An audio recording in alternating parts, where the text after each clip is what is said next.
वर्षा पर्यटनासाठी सिंधुदुर्ग जिल्ह्यात मोठ्या संख्येने पर्यटक दाखल होत आहेत. आंबोली, सावडाव, वैभववाडीतील नापणे धबधब्यावर पर्यटकांची गर्दी पाहायला मिळते. वैभववाडी तालुक्यात असलेला देशातील पहिला काचेचा पूल असलेल्या नापणे धबधब्यावरील पर्यटक वर्षा पर्यटनाचा आनंद घेत आहेत. मला खरंच मी हा जो पूल जेव्हा बांधला गेला त्यानंतर मी अगोदर फक्त out of India me bridge बघितले होते यूट्यूबवर म्हणा किंवा अनेक माध्यमातून. परंतु मलाही फार दिवसापासून इथे यायचं होतं. मला हा आपल्या महाराष्ट्रातील पहिला जो हा पूल बांधला आहे हा खरंच मी आता पाहतोय हा फार म्हणजे एकदम फार छान.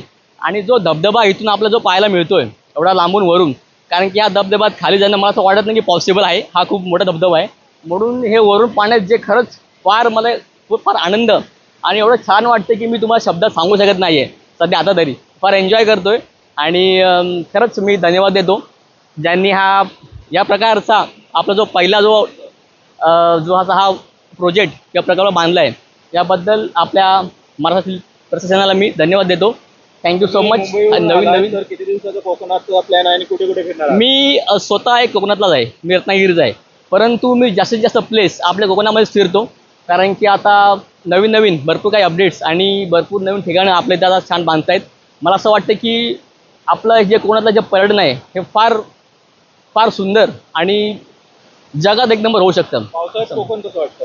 पावसाळ्यात आणि कोकण म्हणजे हे नंबर 1 कॉम्बिनेशन आहे. याच्यात मला काय सांगायची गरज नाही. आपण निसर्ग पाहू शकता.